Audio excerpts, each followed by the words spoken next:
Cost of Victory, Book 1 of the Unseen Scar series by C.R. Saxon. Chapter 1. 8 million deaths. 8 million. All were my fault. All of them. Blue crystal eyes reflected back at Ferdinand, while water pooled in his bony hands. Thin lips, almost non-existent, shook at the images surrounding his skeletal features. A glance around the room proved he was alone, but the mirror showed countless faces. Those eyes glared at him. They hated him. And why wouldn't they hate their murderer? Forcing those transparent blue crystals closed, Ferdinand rinsed his mouth, splashed water on his face, and turned the handle. Silence filled the small cabin bathroom, a silence that'd end too soon. The towel acted as his shield while it dried his skin, blocking the mirror from view. Hiding won't wash away the blood. I know. Sidestepping, he held onto the towel until he was in the main room. Ferdinand clenched his teeth against that horrid voice and shook his head. He didn't know where it came from, or why it wouldn't leave. As much as he hated it, that voice spoke the truth. After all the death, millions, how does a 14-year-old rack up such a body count? Nothing can cleanse me. The bunk hardly shifted under the weight of his small frame. Muscles protested, begging to run to... No, he ignored their protests. He deserved worse than the pain of stillness. So much worse. Every day for months, Ferdinand scoured the news engines, needing to know the extent of his destruction. 80% of Azute's population died before the harvest could be brought in, leaving the other 20 to waste away from more than grief. Clenched teeth held the guilt and remorse inside. Amazing how one child can accomplish all this. For nearly a decade, his stomach constantly bothered him, but the last few months, one failure after another, one and another, over and over, no matter what he did, no matter how hard he tried, they just kept coming. His churning stomach twisted further. Reaching into his pocket, Ferdinand pulled out his green mint tin and opened it. Inside, a dozen little capsules rolled around. All it took was one to fill his mouth and sinuses with mint, easing his unhappy stomach. Returning the tin, Ferdinand closed his eyes. There were times he wished the boat swayed with the current, just to have something to focus on, but that was fixed with technology millennia ago. A sigh left him as a golden-brown hand materialized out of nowhere, grabbing his arm and dragging him on deck. All-consuming emptiness emanated from her inescapable grip. Oya? How did she get in my cabin? That impossible void crawled from where her hand touched his deathly pale skin, slowly consuming his entire frame. Never had anyone's touch felt like this, like hers. And it was... Most people were painful in one way or another, and he was used to dealing with that. But this... His insides begged for release. Between the perfect void of her touch and their mismatched gait, being dragged across deck was odd. Though slightly taller, Ferdinand wasn't any bigger than her. Everyone considered him a skeleton, but they didn't understand, and he wasn't about to explain. Oya, however, didn't treat him differently because of it. It was like she didn't notice, leaving him uncertain. How are you going to ruin this for her? I wouldn't do that. Grating laughter bounced around his skull. He cringed, pleading for the voice to go away. I can't let them suspect. Broken people. The shame it'd bring upon his family, his country, his prince. No, they couldn't know. Keep me hidden. They'll never see it coming when you kill them. Go away! His arm was yanked to the side as they rounded the bow.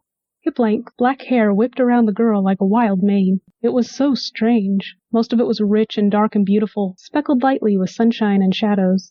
The roots, however, over the last few months, the new growth came in an impossible blood red. Though not nearly as beautiful, it was striking. Oya's bare feet skidded to an abrupt stop.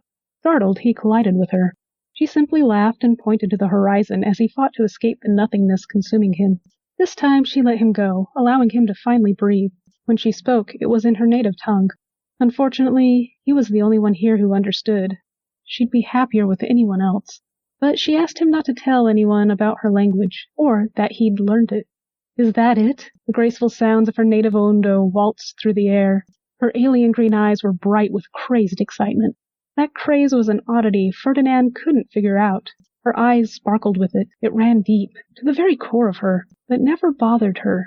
At times he found himself lost in that wildness. It was almost inhuman, as if part of her very soul was feral. But then she'd laugh or dance or spin, and it was just that craze again, a surface glimmer of something much deeper, something he'd never hoped to comprehend. Yeah, sort of. When she giggled at his wishy-washy response, he clarified, That's not the main island. That one's devoted to the artists, just a little further.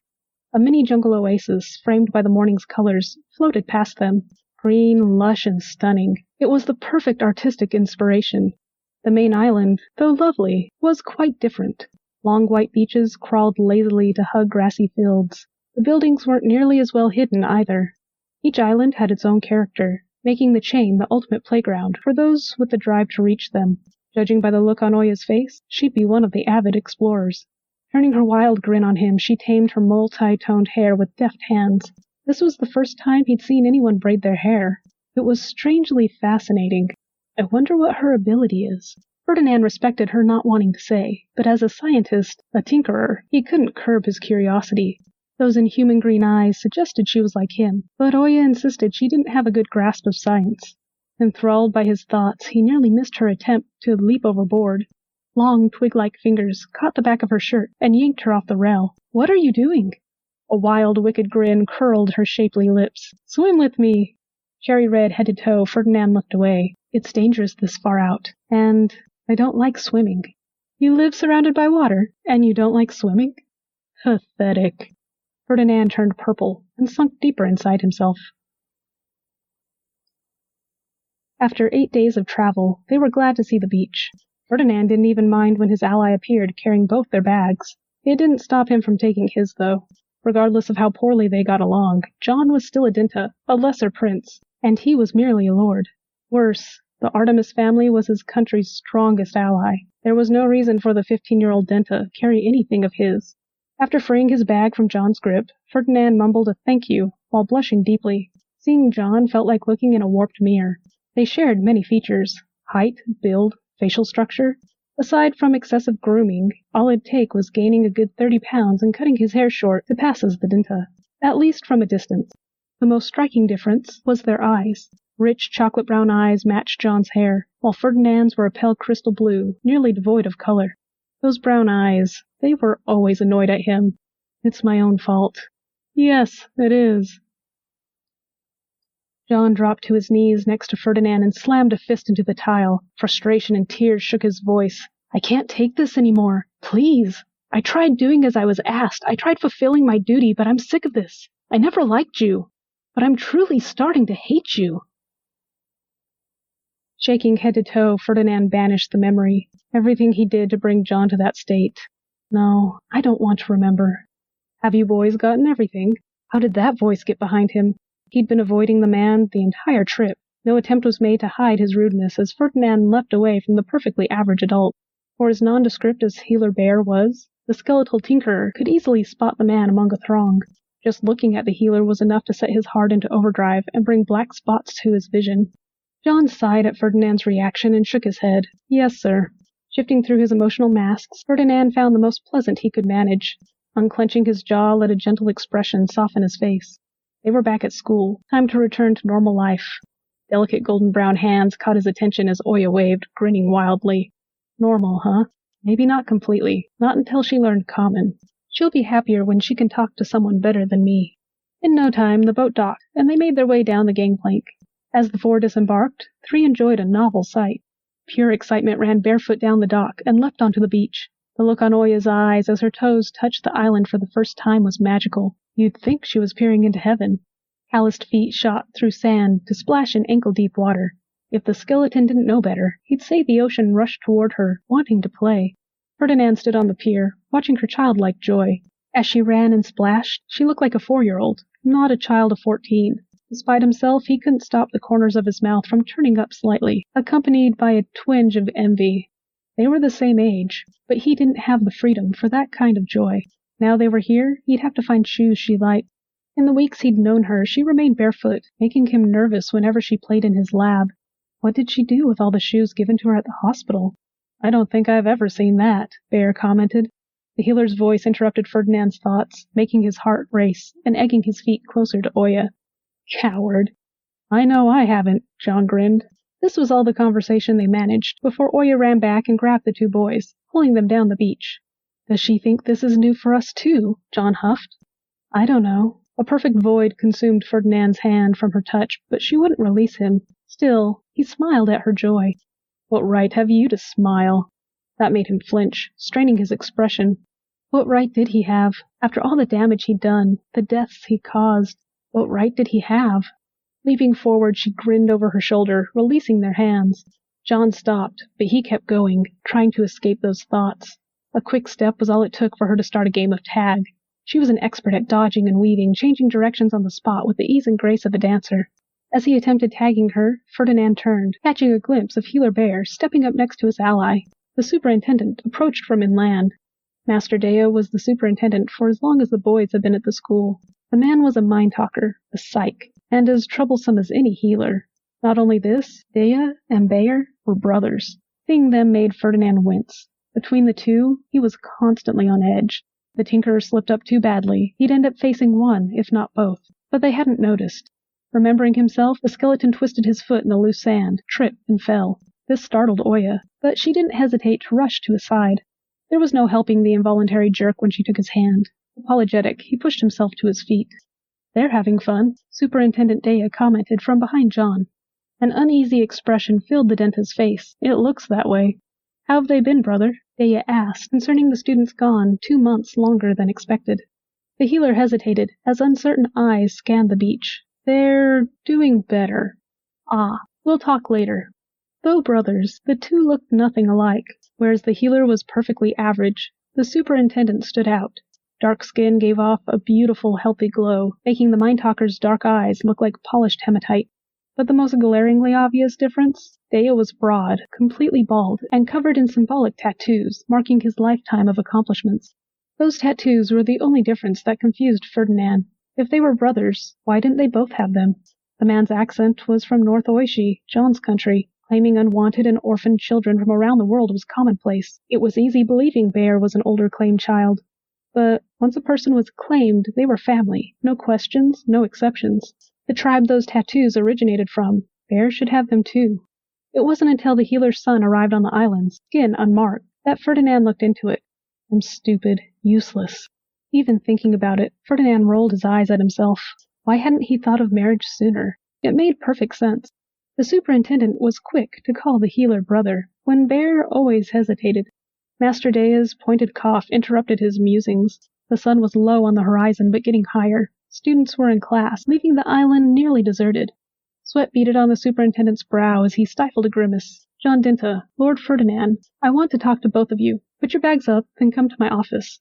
"Yes, sir." When Dea motioned them forward, Ferdinand brushed sand from his baggy clothing and signaled Oya to follow. Keeping a respectful distance, the skeleton stopped and looked at her before bowing properly to the superintendent. She didn't follow suit, but at least she gave the man her attention. Thankfully, the healer moved to keep some distance between them. He'd never say so, but Ferdinand appreciated the respite it gave his raw nerves. "What's so scary about him? You've killed how many healers in the last few weeks?" "Stop it." "Gentlemen, put your things away. I expect you in my office in 20 minutes, Dea repeated, then turned to the girl and motioned her closer. "Welcome to our school, miss. Please follow me." Walking over to his schoolmates, John spoke up. She doesn't speak common, sir." "I'm aware, John Dinta." Scratching his head, Dea turned to his brother. "Do you think she could handle it?" Healer Bear's face tightened. "That's something we need to discuss." The unspoken conversation going on between the two brothers was intense. "I look forward to your report." Oya raised an eyebrow at them. Then she giggled. "They're close, aren't they?" Green eyes so intense they glowed, turned on the boys. But Ferdinand held his tongue. It was the one request she made. Winking at them, Oya trailed after the superintendent when he motioned her to follow. What does she find so funny? John looked exhausted, watching Oya skip down the path. "Let's get this over with." Nodding, Ferdinand followed, all the while agonizing over the last few months. Is it possible to fix what I've destroyed? Brushing off his ally on the 3rd floor, Ferdinand continued to the top. The door to his suite looked exactly like the other 3, but those didn't constrict his heart. "It's okay. I'm not disturbing anyone. My prince and Septheon are in class. Just run in and leave." "Run in and leave? Take your time. Destroy them properly." Covering his ears only amplified the grating laughter. Deft, bony hands typed in his access code. It took less than 10 seconds to dash through the kitchen and sitting area, throw his bags in his room, and run back out. "Don't worry, they'll die too, just like everyone else." "No, I'd never do that to them." Not giving the voice a chance to say more, Ferdinand bolted down the stairs and toward the administration building. A soft cry, floating gently on the breeze, crashed against his head. "What?" It took a moment, but when he identified where it came from, he quietly moved closer. Why aren't they in class? Ahead was a young boy kneeling next to a weeping girl, attempting to comfort her. Slipping into the shadows, Ferdinand watched. I'm sorry, Tincia. You aren't ready yet. I shouldn't have made you join me. Taking her hand, the boy tried pulling her, but she didn't move, only sat there sobbing. Come on, let's go inside. I'll call Master Lucet. Thrilled laughter echoed around Ferdinand's skull. Another one, huh? Breath held, stomach twisting, Ferdinand waited for her response, knowing all too well what it'd be. I forgot this. How did I forget everyone here? How horrible am I?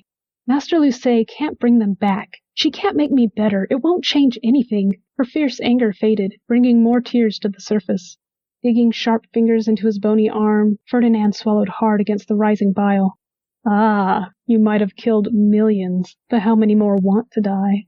Biting the inside of his cheek, Ferdinand ran. The closer he got to the administrative building, the more people were around, the more sorrow. It pilled their faces and reddened their eyes, adults and students alike. How many have I hurt? What have I destroyed? What have I done? Panic drove his feet faster, taking him to the nearest restroom. Mercifully, it was empty. He had no words to describe his haunted eyes. I did all this. I have no right to feel like this. Even his reflection couldn't help identify what brewed inside him. Whatever it was harsh and crushing. Eyes closed, he centered himself. Voice or not, he had to look normal. No one could see what possessed him. He couldn't let it through. Whatever that voice was, wherever it came from. If others found out. Ferdinand banished that thought, opened his eyes, and faced the mirror. His reflection was blank, lifeless, little more than carved stone. You think this will hide anything? They'll see the truth. They'll see you for what you are. Despite the chastising voice, Ferdinand kept his face expressionless. Desperation still glinted in his eyes. I'll keep my head down, as long as I don't look at anyone. Ferdinand tried convincing himself, while the voice mocked his futile efforts. How horrible am I, forgetting everyone here, not thinking of those who survived. An easily identifiable emotion filled him. Loathing. For as much as he hated himself before, he now loathed everything he'd become. And even that wasn't enough.